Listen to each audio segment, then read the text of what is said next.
እግዚአብሔር ይባረክ። እንግዲህ ባለፈው ሁለት ሳምንት በኋላ መለስ ብለን ብንመለከት እንግዲህ አንደኛ ቆሮንቶስ መጽሐፍ ከመግቢያ ጀምሮ ያለውን ስንመለከት ነበር። ሳምንት ስንነጋገር የነበረው አንደኛ ቆሮንቶስ ላይ ከምዕራፍ 9 ጀምሮ ያለውን ነበር ስንነጋገር። ቁጥር 9 ጀምሮ ምዕራፍ 1 ከቁጥር 9 ጀምሮ እስከ ቁጥር 17 ድረስ ያለውን ነው ስንመለከት የነበረው። ትንሽ እሱን እንደው ዳሰስ አድርጌ ወደ ዛሬው መልእክት አብረን እንገባለን። ሐዋርያ ጳውሎስ ምዕራፍ 1 ቁጥር 9 ጀምሮ እስከ 17 የቆሮንቶስ ሰዎች ወይንም ደግሞ የቆሮንቶስ ቤተክርስቲያን በመካከላቸው መከፋፈል ነበረ። ስለዚህ ምንድነው የሚላቸው? ወንድሞቼ ሆይ በእናንተ መካከል መከፋፈል አይኑር፣ አንድነት ይኑር ብሎ በጌታ በኢየሱስ ክርስቶስ ስም እለምናችኋለሁ ብሎ ይለምናል። እና የቆሮንቶስ ቤተክርስቲያን ለአራት ተከፍለዋል። አንዳንዶቹ እኛ የጳውሎስ ነን የሚሉ አሉ፣ ሌሎቹ ደግሞ እኛ የአጵሎስ ነን የሚሉ አሉ፣ ሌሎች ደግሞ የኬፋ ነን የሚሉ አሉ፣ ደግሞ ሌሎች የክርስቶስ ነን የሚሉ አሉ። እና ሐዋርያ ጳውሎስ ጠንከር ያለ ነገር ያነሳል። ምንድነው የሚያነሳው? ኢየሱስ ተከፍሏልን ብሎ ይጠይቃቸዋል። ጳውሎስስ ስለናንተ ተሰቅሏልን ብሎ ይጠይቅና በእኔ ስም የተጠመቀ ማን ነው ብሎ ያነሳል። አንድ አካል ውስጥ ያሉ አማኞች ልክ በክርስቶስ ኢየሱስ ወደ አንድ አካል የተጠሩ አማኞች የክርስቶስን ማንነት እንደ መክፈል ነው፣ አካሉን እንደ መክፈል ነው ብሎ ነው የሚያነሳው። እና ጳውሎስ ስለናንተ ተሰቅሏልን ብሎ ያነሳል። እና መጨረሻ ላይም ሲያነሳ ምንድነው የሚለው? ቁጥር 17 ላይ ሄዳችሁ ስትመለከቱ እንዲህ ይላል፣ የክርስቶስ መስቀል ከንቱ እንዳይሆን በቃል ጥበብ አይደለም ብሎ ይናገር። ወንጌልን ልሰብክ እንጂ የክርስቶስ መስቀል ከንቱ እንዳይሆን በቃል ጥበብ አይደለም ብሎ ይናገራል። ለማጥመቅ ክርስቶስ አላከኝምና ወንጌልን ልሰብክ እንጂ ብሎ ይናገራል። ይህንን ሲል ሐዋርያ ጳውሎስ ጥምቀትን እያክፋፋ ወይንም እያናናቀ አይደለም፣ ግን ወደ ዋናው ጉዳይ እነሱን ያመጣቸዋል። እግዚአብሔር የተባረከ ይሁን።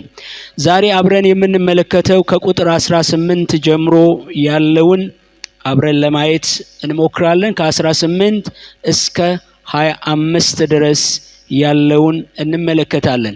እንደ ዋና ርዕስ መያዝ ለምትፈልጉ ክርስቶስ ኢየሱስ የእግዚአብሔር ኃይልና ጥበብ ነው፣ ወይንም ደግሞ የእግዚአብሔር ኃይልና ጥበብ የተገለጠው በክርስቶስ ኢየሱስ ነው። እግዚአብሔር የተባረከ ይሁን። እንዲህ ይላል፣ የመስቀሉ ቃል ለሚጠፉት ሞኝነት፣ ለኛ ለምንድን ግን የእግዚአብሔር ኃይል ነውና። የጥበበኞችን ጥበብ አጠፋለሁ፣ የአስተዋዮችንም ማስተዋል እጥላለሁ ተብሎ ተጽፏልና።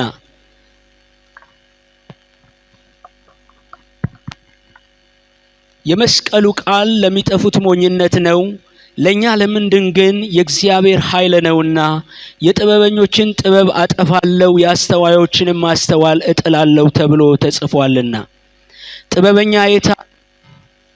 ጸሐፊስ የታል? የዚች ዓለም መርማሪ የታል? እግዚአብሔር የዚችን ዓለም ጥበብ ሞኝነት እንዲሆን አላደረገምን? በእግዚአብሔር ጥበብ ምክንያት ዓለም እግዚአብሔርን በጥበቧ ስላላወቀች በስብከት ሞኝነት የሚያምኑትን ሊያድን የእግዚአብሔር በጎ ፈቃድ ሆኗልና። መቼም አይሁድ ምልክትን ይለምናሉ፣ የግሪክ ሰዎች ጥበብን ይሻሉ። እኛ ግን የተሰቀለውን ክርስቶስን እንሰብካለን። ይህም ለአይሁድ መሰናከያ ለአሕዛብ ሞኝነት ነው። ለተጠሩት ግን አይሁድ ቢሆኑ የግሪክ ሰዎች ቢሆኑ የእግዚአብሔር ኃይልና የእግዚአብሔር ጥበብ የሆነው ክርስቶስ ነው። ከሰው ይልቅ የእግዚአብሔር ሞኝነት ይጠበባልና፣ የእግዚአብሔር ድካም ከሰው ይልቅ ይበረታልና ብሎ ይናገራል። እዚህ ቁጥር 1 ላይ ስትመለከቱ የመስቀሉ ቃል ለሚጠፉት ሞኝነት ነው ቁጥር 18 ላይ የመስቀሉ ቃል ለሚጠፉት ሞኝነት ነው፣ ለኛ ለምንድን ግን የእግዚአብሔር ኃይል ነው ይላል። ትንሽ እስኪ ጳውሎስ እያለ ያለው ምንድነው? የክርስቶስ ኢየሱስን መስቀል ወይንም የመስቀሉን ስራ ሰዎች እንዴት ነው የሚያዩት? ስለ መስቀሉ የሰዎች አተያይ ምን ይመስላል? በዘመናት መካከል የነበሩ ሰዎች አሁን እስካሁን ድረስ ያሉ ሰዎች የክርስቶስ ኢየሱስን መሰቀል ወይንም የክርስቶስን መስቀል ክርስቶስ ኢየሱስ በመስቀል ላይ የሰራውን ስራ ወይንም ክርስቶስ ኢየሱስ በመስቀል ላይ መሞቱን እንዴት ነው የሚያዩት? ይሄ የመስቀሉ ቅጣት ወይም የመስቀሉ ሞት በዘመኑ ካሉት በጣም ዘግናኝ የሆነ በጣም ከባድ የሆነ የመጨረሻው ቅጣት ነው። ውርደት የተሞላበት ቅጣት ነው እና በዘመን በመስቀል ላይ የሚሰቀል ሰው በመስቀል ላይ የሚሞት ሰው እጅግ ክፉ የሆነ አረመኔ የሆነ አመፀኛ የሆነ ሰው ነው። አንድ ጊዜ አንድ የጓደኛዬ ልጅ ጋር አብረን በእነሱ ቤት ውስጥ የፋሲካ በዓል አቅራቢያ ላይ ቁጭ ብለን የክርስቶስ ኢየሱስን የስቅለት ፊልም አብረን እናይ ነበር። 5 ዓመት 6 ዓመት ይሆናል። አሁን እሱ ዩኒቨርሲቲ ገብቶ ትልቅ ሰው ሆኗል። ምንድነው ኢየሱስ ክርስቶስን እንደዚህ የሚገርፉት፣ እንዲህ የሚያሰቃዩት፣ እንዲህ የሚያንገላቱት ብዬ በዚህ የሕፃን ልጅ መረዳት ስለ ኢየሱስ ክርስቶስ ሞት ጠየቅኩት። እንዲህ ብሎ መለሰልኝ። በጣም ለኔ ያስደንግጦኛል የመለሰልኝ መልስ። ወንጀለኛ ስለሆነ ነው አለ። ክፉ ስለሆነ ነው እንዲህ የሚገርፉት። በዚህ የሕፃን ልጅ አተያይ ወይንም በዚህ የሕፃን ልጅ ዕውቀት በመስቀል ላይ የሚሰቀል ወይንም የሚገረፍ የሚንገላታ እውነትም ክፉ ነው፣ እውነትም ወንበዴ ነው፣ እውነትም መጥፎ ሰው ነው። ከዚህ ሕፃን ልጅ አንድ ነገር ተጋራው፣ በቀጥታ ሳይሆን በተዘዋዋሪ። እሱ በቀጥታ እንዲህ የሚገርፉት እንዲህ የሚያንገላቱት እሱ ክፉ ነው አለ። እሱ ክፉ ነው፣ ክፉ ስለሆነ ነው የሚገርፉት። በኋላ እንዲህ ያልኩት እሱ ክፉ ስለሆነ አይደለም፣ እኛ ክፉ ስለሆነን ነው። እኛ አመፀኞች ስለሆነን ነው። እኛ ኃጢአተኞች ስለሆነን ነው። እኛ የሚገባንን ቅጣት ነው እየወሰደ ያለው ብዬ ለዚህ ሕፃን ልጅ ነገርኩት። በጊዜው ይግባው አይግባው አላቅም፣ ግን ልመልስለት የምችለው መልስ ይሄ ነው። እሱ እየተገረፈ ያለው እሱ እየተንገላታ ያለው ስለራሱ አይደለም። እሱ ንጹህ ነው፣ ምንም አይነት እንከን የለበትም። እሱ ከሰማይ ነው የመጣው። እሱ ስለኛ ነው የመጣው። በእኛ ምትክ ሆኖ ስለኛ ሊሞት ነው የመጣው። ስለዚህ እሱ አይደለም ክፉ፣ እሱ አይደለም ወንበዴው፣ እሱ አይደለም አረመኔው፣ እኔና አንተ ነን ብዬ ወደ ኋላ ወስጄው ከአዳም ዘመን ጀምሮ ያለውን የሰው ልጆች በእግዚአብሔር ላይ እንዴት እንዳመጹ፣ ከእግዚአብሔር እንዴት እንደተለዩ፣ የእግዚአብሔርን ሕግ እንዴት እንደጣሱ፣ ለሰው ልጆች በሙሉ ደግሞ እርሱ ምትክ ሆኖ በመስቀል ላይ እንደሞተ ነገርኩት። ስለ መስቀል የተለያየ አመለካከት አለ። እዚሁ ክፍል ላይ ራሱ ስትመለከቱ ስለ ኢየሱስ ክርስቶስ የመስቀል ላይ ሞት አይሁዶች የሚያስቡት ነገር አለ፣ ወይንም ግሪካውያን የሚባሉ በአጠቃላይ አሕዛቦች ደግሞ የሚያስቡት ነገር አለ። እዚሁ ክፍል ላይ ስትመለከቱ ለአይሁዶች መሰናከያ ነው ይላል። ደግሞ ለግሪካውያን፣ ለሮማውያን፣ ለአሕዛብ በአጠቃላይ ደግሞ ሞኝነት ነው። እና እዚህ ክፍል ላይ ሐዋርያ ጳውሎስ የሚናገረው እንዲህ ያለ ነው። የመስቀሉ ቃል ለሚጠፉት ሞኝነት ነው። እንኳን እግዚአብሔር ከሚጠፉት ወገን አላደረገን፣ እንኳን ወደዚህ ብርሃን መጣን፣ እንኳን ይሄ እውነት ተገለጠልን። ከዘመናት በፊት ምናልባት ለኛ ሞኝነት ይሆናል፣ መሰናክልም ሊሆን ይችላል እንደ አይሁድ ህዝቦች እና ለሚድኑት የእግዚአብሔር ኃይል ነው ብሎ ይናገራል። አይሁዶች የሚጠብቁት አዳኝ ወይንም መሲህ እንዲህ አይነት አይደለም። መጥቶ በሰው እጅ ላይ የሚወድቅ፣ በሰው እጅ የሚገረፍ፣ የሚንገላታ፣ ደግሞ መስቀል ላይ የሚሞት አይነት መሲህ አይጠብቁም። እንደምታውቁ አይሁዶች እኮ መሲህ ይጠብቃሉ። እንደነሱ መሲሁን የሚጠብቅ የለም።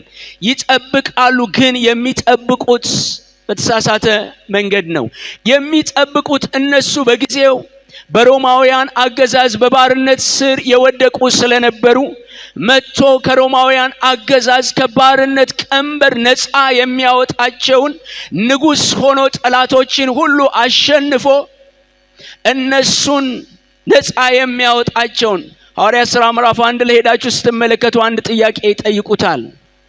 ለእስራኤል መንግስትን የምትመልሰው መቼ ነው ብለው ይጠይቁታል። እሱ ግን ሲመልስላቸው ይሄ ለእናንተ ማወቅ አያስፈልጋችሁም ብሎ ወደ አጀንዳው ይመልሳል። ይልቁንም መንፈስ ቅዱስ ይመጣል፣ ኃይልን ትቀበላላችሁ፣ እንደ ተስፋ ቃሉ መንፈስ ቅዱስ ይወርዳል። እነሱ የሚጠብቁት አንድ ንጉስ፣ ነፃ የሚያወጣቸውን ንጉስ ይጠብቁ ነበር። ስለዚህ የኢየሱስ ክርስቶስ በመስቀል ላይ መሞት ለነሱ መሰናክል ነው የሆነው። ወደ መዳን እንዳይመጡ እንቅፋት ነው የሆነባቸው።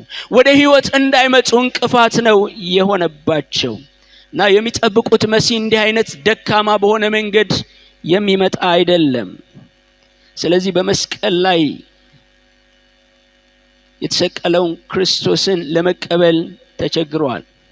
ቀደም እንዳልኳችሁ እነዚህ ግሪካውያን ሮማውያንም ደግሞ በጣም ጥበብ አፍቃሪዎች ስለነበሩ ለነሱ ደግሞ እንዲህ አይነቱ ሞት ሞኝነት ነው። በፍጹም ሊቀበሉት የማይችሉት ነው። አንድ አይሁዳዊ ከሰማይ መጥቶ በምድር ላይ ኖሮ ስለ ሰው ልጆች በመስቀል ላይ ሞተ፣ ደግሞ ሞትን ድል አድርጎ ተነሳ የሚለው አባባል ለነሱ ቂልነት ነው። ሊቀበሉት አይችሉም። ምክንያቱም እነሱ ጠቢባን ስለሆኑ፣ ፈላስፎች ስለሆኑ። ስለዚህ ምንድነው የሚለው ሐዋርያው ጳውሎስ? የመስቀሉ ቃል ለማያምኑ ሰዎች ሞኝነት ነው፣ ለኛ ለምንድን ግን የእግዚአብሔር ኃይል ነው ብሎ ይናገራል። ትንሽ ነገር ላንሳላችሁ፣ ትንሽ ጠለቅ ብለን ማውራት ስላለብን። ለኛ ለምንድን ሲል ምን ማለቱ ነው ሐዋርያ ጳውሎስ? ለኛ ለምንድን የእግዚአብሔር ምንድነው? ኃይል ነው። ምን ማለቱ ነው ለኛ ለምንድን? ይሄ መስቀሉ ቃል የሚለው የመስቀሉ ስራ፣ የሱ ቤዛነት፣ በመስቀል ላይ የከፈለው ዋጋ፣ በመስቀል ላይ የሆነው ነገር ለኛ ለምናምን፣ ለኛ ለምንድን የእግዚአብሔር ኃይል ነው። ምን ማለቱ ነው ለኛ ለምንድን ሲል? ለኛ ለምንድን የእግዚአብሔር ኃይል ነው። እንደምታውቁት የእግዚአብሔር ኃይል የተገለጠው፣ የማዳን ክንዱ የተገለጠው እግዚአብሔር ፍጥረታትን ፈጥሯል ቃላችሁ። በዘመናት መካከል እግዚአብሔር ታላላቅ ስራዎችን ሰርቷል። የእስራኤልን ሕዝብ በብርቱ ክንዱ መርቷል። ብዙ ተአምራቶች ሆነዋል። አስደናቂ ነገሮች ሆነዋል። እግዚአብሔር ብዙ ነገር ሰርቷል። እንደምታውቁ የእስራኤልን ሕዝብ ከግብጽ ባርነት በብርቱ ክንዱ እግዚአብሔር ነፃ አውጥቷቸዋል። ወደ 10 የሚሆኑ እግዚአብሔር ተአምራቶችን አድርጓል። ብዙ አስደናቂ ነገሮች አሉ። ብሉይ ኪዳን ውስጥ ሄዳችሁ ስትመለከቱ በጣም ከአዲስ ኪዳን ይልቅ እኛው በዚህ ዘመን የምንጓጓቸው ታላላቅ ተአምራቶች ሆነዋል። ባህር ተከፍሏል። እግዚአብሔር መናን ከሰማይ አዝንቧል። በጣም ብዙ ነገሮች ሆነዋል። እግዚአብሔር በብሉይ ኪዳን ክንዱን ገልጧል፣ ኃይሉን ገልጧል፣ ችሎታውን ገልጧል፣ ጥበቡን ገልጧል። እግዚአብሔር የሰው ልጆችን ሲፈጥር ፍጥረታትን ሲፈጥር እግዚአብሔር ኃይሉን ገልጧል፣ ጥበቡን ገልጧል። በመስቀል ላይ የተገለጠው የእግዚአብሔር ኃይል ግን ከሁሉ ይበልጣል። አሜን። የእግዚአብሔር ታላቅ ኃይል የእግዚአብሔር የማዳን ጉልበት የተገለጠው በመስቀል ላይ ነው እና ሐዋርያ ጳውሎስ ይሄ እውነት በርቶለታል። ይሄ እውነት ተገልጦለታል። በመስቀል ላይ የተገለጠው የእግዚአብሔር የማዳን ጉልበት የእግዚአብሔር ኃይል ወገኖቼ በጣም አስደናቂ ነው። ወገኖቼ የመስቀሉ ቃል ሕይወት ለዋጭ የሆነ ነው። በኋላ ላይ በደንብ እናያለን። ሰው ከተለወጠ ሊለወጥ የሚችለው የመስቀሉ ሥራ ሲገባው ነው። የመስቀሉ ምስጢር ሲገባው ነው። በመስቀል ላይ የተከናወነው ነገር ሲገባው ነው። በመስቀል ላይ ስለኛ ጌታችን ኢየሱስ ቤዛ ሆኗል። ኢየሱስ ክርስቶስን ባመንን ጊዜ ሕይወታችን፣ አስተሳሰባችን፣ አእምሮአችን፣ የሕይወታችን ሥርዓት ዘይቤያችን ሁሉ ነው የተቀየረው። መስቀሉ የእግዚአብሔር ፍቅር የተገለጠበት፣ የእግዚአብሔር ማዳንና ኃይል የተገለጠበት፣ ኃጢአት ቅጣት ያገኘበት። አንጠልጥያችሁ ነው የሄድኩ ቅድም የእግዚአብሔር ኃይል ለሚድኑት የሚለውን እሱን አነሳላችኋለሁ። ሐዋርያ ጳውሎስ ምን ማለቱ ነው? ለሚድኑት የእግዚአብሔር ኃይል ነው የመስቀሉ ሥራ። የእግዚአብሔር ብርቱ ክንድ ነው። ለሚድኑት የሚለው መዳን በቅዱሳን ሕይወት ሂደታዊ ነው። ለዳኑት አይደለም የሚለው ለሚድኑት የመስቀሉ ቃል የእግዚአብሔር ኃይል ነው። ለሚድኑት። ስለዚህ ድነናል። እግዚአብሔር የተባረከ ይሁን። ድነናል። በክርስቶስ ኢየሱስ የመስቀል ሥራ አምነን ድነናል። የዘላለም ሕይወት አግኝተናል። ጸድቀናል። የእግዚአብሔር ልጆች፣ የእግዚአብሔር ቤተሰቦች ሆነናል። ከእግዚአብሔር ጋር ኑሮ ጀምረናል። ሕይወት ከእግዚአብሔር ጋር ጀምረናል። በእግዚአብሔር ጸጋ ውስጥ እየተመላለስን ነው። ስለዚህ እኛ አማኞች ድነናል። እግዚአብሔር የተባረከ ይሁን። ደግሞ እየዳንን ነው። አሜን ትላላችሁ? ድነናል። ደግሞ እየዳንን ነው። ዕለት ዕለት እየዳንን ነው። ከዚህ ዓለም ክፋት፣ አመጽ፣ ርኩሰት፣ ከጨለማ ከአጋንንት አሰራር ከብዙ ነገር እየዳንን ነው። ዕለት ዕለት እየዳንን ነው። ስለዚህ የመስቀሉ ቃል ለሚድኑት የእግዚአብሔር ኃይል ነው ሲል ድነናል፣ ጸድቀናል፣ የእግዚአብሔር ልጆች፣ የእግዚአብሔር ቤተሰቦች ሆነናል። ደግሞ እየዳንን፣ ዕለት ዕለት እየዳንን። እግዚአብሔር የተባረከ ይሁን። ደግሞ እንድናለን። ስሙ ይባረክ። ይህንን ማለቱ ነው ሐዋርያ ጳውሎስ።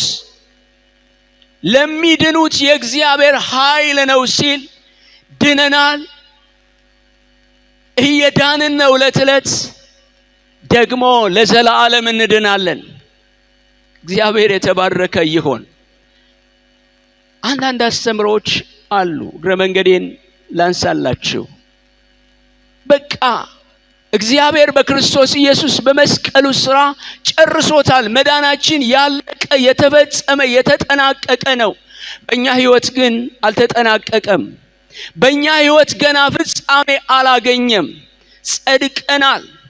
በእግዚአብሔር ፊት መቅረብ ችለናል። በእግዚአብሔር ፊት ተቀባይነት አግኝተናል። ሕጋዊነት አግኝተናል። እግዚአብሔር እኛን ተቀብሎናል። ደግሞ ዕለት ዕለት እንድናለን። የእግዚአብሔር ስም የተባረከ ይሁን። ድናለን ዕለት ዕለት።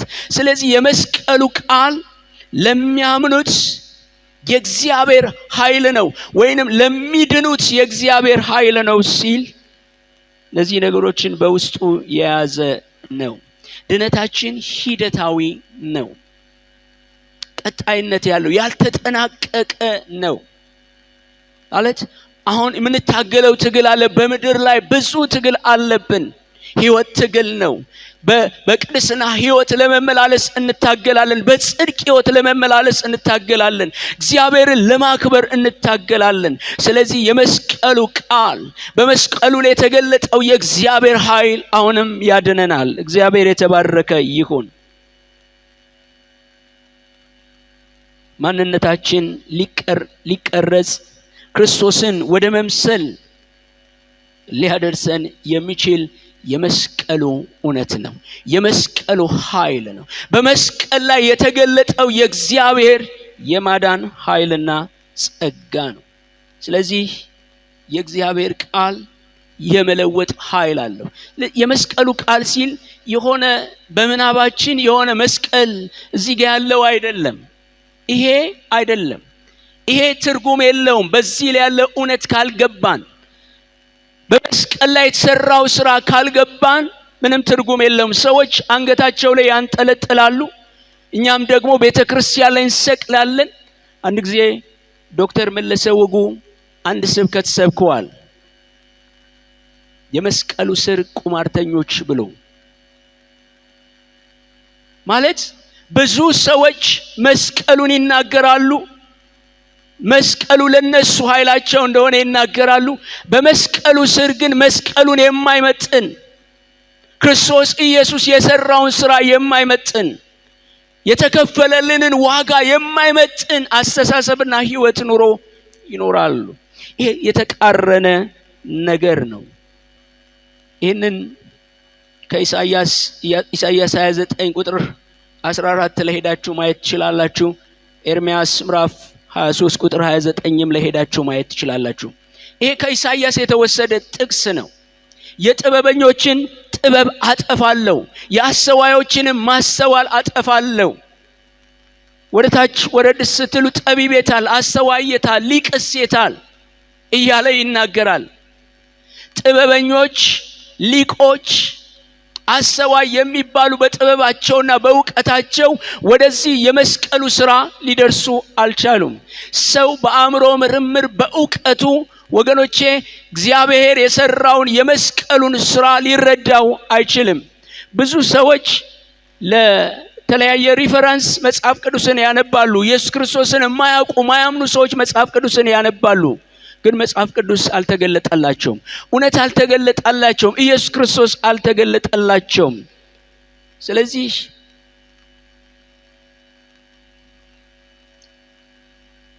ጠቢባን፣ አዋቂዎች፣ ሊቆች፣ እነዚህ አይሁድ ምሁራን፣ እንደገና ደግሞ የግሪክ ፈላስፎች ይሄንን የመስቀሉን ስራ ክርስቶስ ኢየሱስ የሰራውን እውነት ሊረዱ አልቻሉም።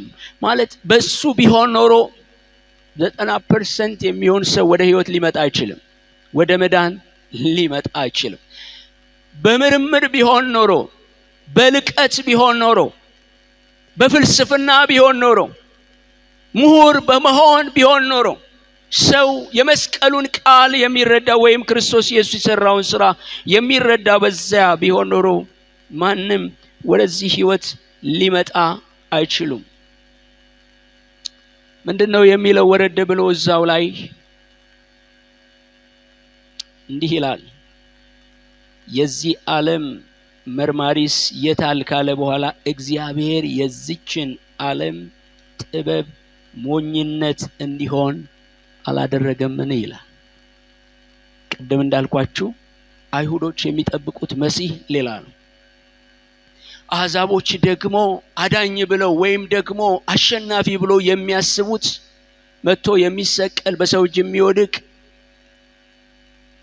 ሚሞት እንደሱ አድርገው ስለማያስቡት ከነሱ ግምት፣ ከነሱ ዕውቀት፣ ከነሱ ምርምር ውጪ ነው። እግዚአብሔር ስሙ የተባረከ ይሁን። ወገኖቼ የእግዚአብሔርን ስራ ማንም ሊኮርጀው አይችልም። ማንም ሊደግመውም አይችልም፣ ሊኮርጀውም አይችልም። እግዚአብሔር ልዩ የሆነ አምላክ ነው። አሰራሩ የተለየ አምላክ ነው። ስለዚህ ጠቢብ የታል፣ አስተዋይስ የታል እያለ ይናገራል። ወገኖቼ በዚህ የመስቀሉ ስራ የሆነውን ነገር በዚህ ምሽት እንድታስቡ ፈልጋለሁ። መጽሐፍ ቅዱስ ኤፌሶንም ላይ ሲናገር የጥልን ግድግዳ አፈረሰ ይላል። ሁለቱን ስንት አደረገ? አንድ አደረገ ብሎ ይናገራል። በመስቀሉ ሰላም ሆነ፣ በመስቀሉ እርቅ ሆነ፣ በመስቀሉ ሰዎች ወደ እግዚአብሔር መቅረብ ቻሉ፣ በመስቀሉ ሰዎች ሕይወትን ማግኘት ቻሉ። ስለዚህ መስቀሉ ለአዋቂዎች ለጠቢባን ሞኝነት ነው። ግን በጣም የሚገርማችሁ እንዲህ ይላል፣ በእግዚአብሔር ጥበብ ምክንያት ዓለም እግዚአብሔርን በጥበቧ ስላላወቀች በስብከት ሞኝነት የሚያምኑትን ሊያድን የእግዚአብሔር በጎ ፍቃድ ሆነ። አሜን ትላላችሁ? ደግሜ ያነባለሁ። እንዲህ ይላል፣ በስብከት ሞኝነት የሚያምኑትን ሊያድን የእግዚአብሔር በጎ ፍቃድ ሆነ። ስብከት ሞኝነት አይደለም። እነሱ የሚሉትን ቃል ነው ሐዋርያ ጳውሎስ እየተጠቀመ ያለው። መስቀሉ በመስቀል ላይ ኢየሱስ ክርስቶስ ሞተ የሚለው ተሰቀለ የሚለው ሞኝነት ነው። ይሄ የቂሎች አስተሳሰብ ነው። ስለዚህ እነሱ ሞኝነት ይሉታል። ያንኑ ወስዶ ነው የሚናገረው። ስለዚህ ማንም እንዳይመካ ይላል። አሜን። ማንም እንዳይመካ። በክርስቶስ በማመናችን በመዳናችን ልንመካ የምንችልበት ምንም ነገር የለም። ምንም ነገር ከኛ የሆነ አንድም ነገር የለም። እንዲያው በጸጋ ነው የዳነው። እንዲያው በክርስቶስ ኢየሱስ ሥራ ነው የዳነው። እንዲያው ክርስቶስ በከፈለልን ዋጋ ነው የዳነው። ጳውሎስ ይሄንን ሁሉ የሚለው ለምንድን ነው ካላችሁ፣ የቆሮንቶስ አማኞች አይናቸውን ከመስቀሉ ላይ አንስተው በዙሪያቸው ባለ ነገር፣ በከበባቸው ነገር፣ በዓለም ያለው ነገር እየዋጣቸው ያለ አለ እና የህይወት ዘይቤያቸው ተወስዷል። አስተሳሰባቸው ከዚህ የመስቀሉ እውነት ተነስቷል። ሰው አይኑን ከመስቀሉ ላይ ሲያነሳ ይለያያል። ሰው አይኑን ከመስቀሉ ላይ ሲያነሳ ይከፋፈላል። በጣም ብዙ ነገር ውስጥ ይገባል። ስለዚህ ወደ መስቀሉ ሊመልሳቸው ይህንን ይናገራል ሐዋርያ ጳውሎስ። ቁጥር 21 ላይ ቅድም እንዳልኳችሁ በስብከት ሞኝነት የሚያምኑትን ያድን ዘንድ የእግዚአብሔር በጎ ፍቃድ ሆኗል። እግዚአብሔር የተባረከ ይሁን። ከኛ መካከል በተለየ ጥናት ክርስቶስ ኢየሱስን ደርሼበታለሁ ሚላል፣ መዳንን በተለየ ጥናት ነው የደረስኩት የሚላል ማንም ሰው የለም። ወይንም ደግሞ በተለየ የህይወት ጥራት ወይንም በባህሪዬ በቤተሰቤ በሆነ መንገድ ወደዚህ ህይወት መጣው የሚል ሰው የለም። እንደዚህ ይላል ቁጥር 22 ላይ ሄዳችሁ ስትመለከቱ፣ መቼም አይሁድ ታምራዊ ምልክትን ይሻሉ። ምን ማለት? መቼም አይሁድ ምልክትን ይሻሉ። እነሱ የሚፈልጉት ልክ ብሉይ ኪዳን ላይ እንዳዩት እግዚአብሔር በመካከላቸው ብዙ ተአምራት ሲያደርግ ነበረ። አሁንም የሚጠብቁት ታምረኛ የሆነውን ባህር የሚከፍለውን የተለያየ ነገር የሚሰራውን ኢየሱስ ነው። የመጣው ግን ባልጠበቁት ሁኔታ የተዋረደው ኢየሱስ ነው። ዝቅ ያለው ኢየሱስ ነው። ባልጠበቁት ቦታ የተወለደው ኢየሱስ ነው። እዚህ አይሁድ ምልክትን ይሻሉ። የግሪክ ሰዎች ደግሞ ጥበብን ይሻሉ። እነሱ ደግሞ የሚጠብቁት በጣም ኃያል ሆኖ የሚመጣ ሁሉን የሚያሸንፍ አድርገው ነው የሚጠብቁት እና ባልጠበቁት መንገድ ነው የመጣው። ቁጥር 23 ላይ በጣም ዋናው የምናገርበት የመጨረሻው ማጠንጠኛ ሐሳብ ነው። እንዲህ ይላል፣ እኛ ግን በደንብ ይሄንን ጻፍ። እኛ ግን የተሰቀለውን ክርስቶስን እንሰብካለን። ምን ማለት ነው? እኛ ግን የተሰቀለውን ክርስቶስን እንሰብካለን። ያልተሰቀለውን ክርስቶስን ይሰብኳል። አንዳንድ የእምነት ክፍሎች ማንሳት አልፈልግም። ያልተሰቀለውን ክርስቶስን የኢየሱስ ክርስቶስን በመስቀል ላይ መሞት አይቀበሉም፣ ግን ተአምር መስራቱን ያምናሉ። የተለያየ ነገር ማድረጉን ያምናሉ፣ መፈወሱን ያምናሉ። ይሄ ቀላል ነገር እንዳይመስላችሁ። አንዳንዶች ኢየሱስ ክርስቶስ አንደኛው ዮሐንስ መልእክት ላይ ሄዳችሁ ስትመለከቱ ኢየሱስ ክርስቶስ በስጋ እንደመጣ ሰው ሆኖ እንደመጣ የማይቀበል እርሱ እግዚአብሔርን አያውቅም ይላል። ለኛ የኢየሱስ ክርስቶስ መሰቀል ትልቅ ትርጉም አለው። የኢየሱስ ክርስቶስ መሞት ትልቅ ትርጉም አለው። እኛ ግን የተሰቀለውን ክርስቶስን ምን እናደርጋለን? እንሰብካለን። ቁጥር 23 ላይ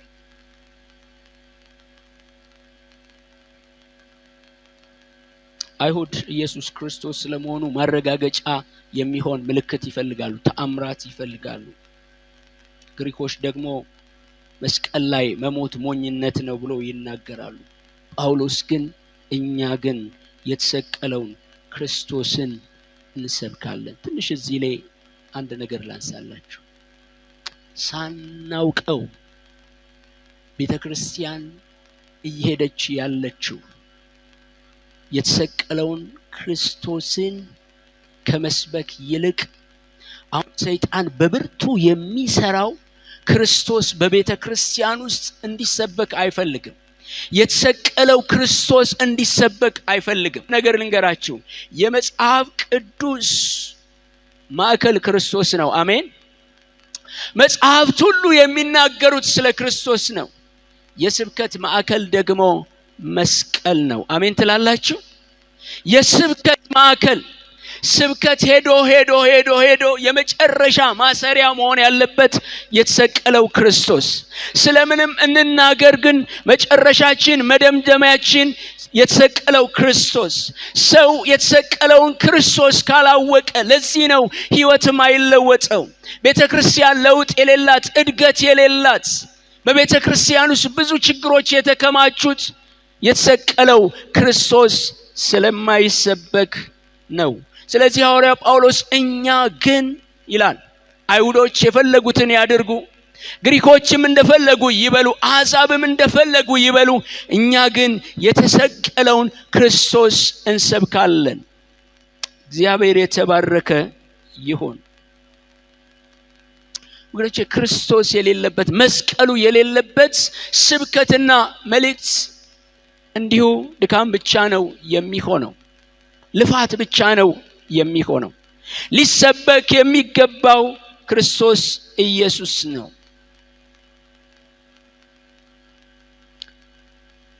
የተሰቀለው ክርስቶስ ከሌሎች ክርስቶስ ነን ባዮች ወይንም ደግሞ ማለት ሌላ ክርስቶስ ይላል ገላትያ ውስጥ አይደል? ሌላ ምን ክርስቶስ፣ ሌላ ወንጌል። ብዙ ሰዎች የሚታለሉት ኢየሱስ የሚለው ስም ስለተጠራ ብቻ እከሌ እኮ በኢየሱስ ስም ነው እንዲህ የሚያደርገው፣ እንዲህ የሚሆነው በኢየሱስ ስም ነው ይላሉ። ግን የተሰቀለው ክርስቶስ እግዚአብሔር የተባረከ ይሁን። ስለዚህ ሐዋርያ ጳውሎስ እያለው እኛ ግን የተሰቀለውን ክርስቶስን እንሰብካለን። ስለዚህ የቆሮንቶስ አማኞች ትልቁ ችግራቸው መልእክቴን ስጠቀልል አይናቸውን ከክርስቶስ ላይ ከተሰቀለው ክርስቶስ ላይ አንስተው ነበር። ልባቸውን ከተሰቀለ ክርስቶስ ላይ አንስተው ነበር። ሌላ ጊዜ እናያለን። ከዚያ ይልቅ የተለያዩ ነገሮች በቤተ ክርስቲያን ውስጥ ባሉ ስርዓቶች፣ የጸጋ ስጦታዎች፣ የተለያዩ ነገሮች ላይ ይራኮታሉ። የተለያዩ ነገሮች ላይ ጊዜያቸውን ያጠፋሉ። ስለዚህ ጳውሎስ እያለ ያለው የሚያስፈልገው የተሰቀለው ክርስቶስ ነው። ይሄ ወገኖቼ የተሰቀለው ክርስቶስ መለያ ስሙ ነው። አሜን። የተሰቀለው ክርስቶስ የክርስቶስ ኢየሱስ መለያ ስሙ። ኢየሱስ ካልተሰቀለ፣ ኢየሱስ ካልሞተ ስለ ትንሣኤ ልናወራ አንችልም። ስለ ሕይወት ልናወራ አንችልም። ስለ መዳን ልናወራ አንችልም። ስለዚህ የኢየሱስ ክርስቶስ መሰቀል ቁልፍ የሆነ ጉዳይ ነው። ቤተክርስቲያን መስበክ ያለባት ወደዚህ መመለስ አለባት። እግዚአብሔር ይርዳን። ሰዎች የተሰቀለውን ክርስቶስ ማወቅ አለባቸው። የተሰቀለው ክርስቶስ ሊገለጥላቸው ይገባል። አይኖቻቸውን ወደ ተሰቀለው ክርስቶስ ማምጣት አለባቸው። አንድ ቃል አንብብና በዚሁ ተቀልላለሁ። ገላትያ ምዕራፍ 3 ቁጥር 1 ላይ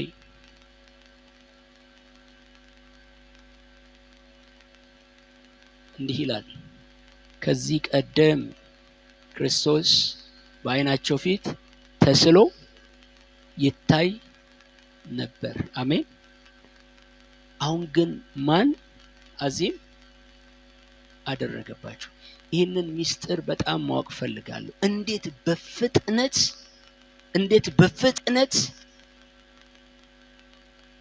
ወደ ሌላ ወንጌል ሄዳችሁ? ማን ነው የጋረደባችሁ? በሌላ አባባል ማን ነው የደገመባችሁ? ማን ነው የሸፈነባችሁ? እያለ ይናገራል። ወደ ክርስቶስ እንዲመለሱ ነው የሚላቸው። ወደ መስቀሉ እንዲመለሱ ነው የሚላቸው። ሕይወታቸውም፣ ስብከታቸውም፣ ኑሯቸው ሁሉ ወደዚያ እንዲመለስ ነው የሚነግራቸው። ስለዚህ ወገኖቼ መልእክቴን ስጠቀልል፣ የዛሬው መልእክት ስጠቀልል የእግዚአብሔር ኃይልና ጥበብ የተገለጠው በማን? በክርስቶስ ነው። የመስቀሉ ቃል ለኛ ለምንድነው? ለማያምኑት ምንድነው? ሞኝነት ነው። የጠቢባንን ጥበብ ሁሉ ከንቱ ያደረገው እግዚአብሔር በመስቀል ስራ ነው። ሁሉን በዓለም ላይ ያለውን ጥበብ ሁሉ ከንቱ ያደረገው በመስቀል ስራ ነው። ስለዚህ እኛ በስብከት ሞኝነት ሕይወት አግኝተናል። እግዚአብሔር የተባረከ ይሁን። በስብከት ሞኝነት ድነናል። እግዚአብሔር የተባረከ ይሁን። ስለዚህ ሐዋርያ ጳውሎስ እንደሚናገረው እኛ ግን የተሰቀለውን ክርስቶስ እንሰብካለን ብቻ ሳይሆን እናምናለን። አሜን።